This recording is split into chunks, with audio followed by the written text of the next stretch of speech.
Ok ljudi, znači, mi se nalazimo na velikom, moćnom potoku Pustodolu.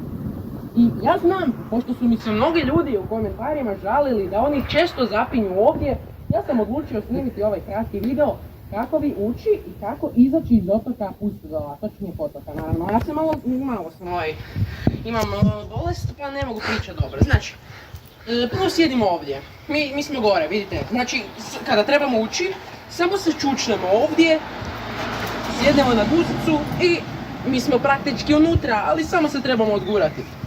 Eto ga, ništa posebno, unutra smo.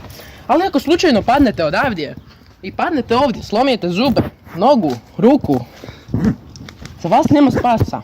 Ali sada ću vam pokazati kako vi možete izaći. Imate dva načina. Prvi način je ovaj sigurni ovdje, ali drugi način je malo teži ovdje. Tu nećemo ulaziti jer tamo je kiklop, ali jedino u 12 sati kiklop spava. Pa ako padnete prije 12, možete uspjeti i pobjeći. Budite jako tihi, zato što kiklop ima jako dobri izraženi sluh.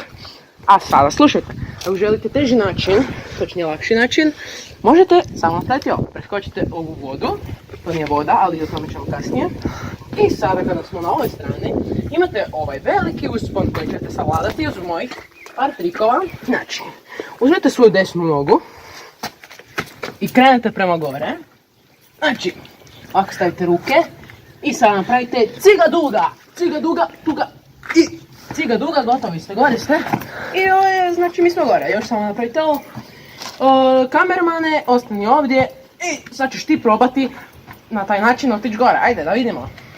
Ok, i ovo što sam vam rekao, da ću vam reći kasnije, ovo nije voda. Naime, ovdje tu živi dida Stipe i on je jedne godine napravio poljski WC. Naime, ovo nije potok, ovo je poljski WC i ovo voda nije voda, nego znate već šta. Kanalizacija. Da, što izlazi iz Stipinog dijela tijela. Naprimjer, većina ovih kuća, ovo je samo kanalizacija, ne znam da što si nazvat potok. Mi smo zagazili u nju i sada više nemamo cipele, morali smo naći neka na smetlištu. Ali nije bitno, ovo su 3 savjeta kako lijepo izaći iz ovoga. Mi smo vam rekli sva 3 i doviđenja do sljedećeg puta. Još nešto, u sljedećem videu posebni specijal kako se izbaviti iz podzemne jame. Doviđenja. Like i subscribe. I morate lajkati, subscribe ili ćete zauvijek ostati u ovom potoku. Doviđenja.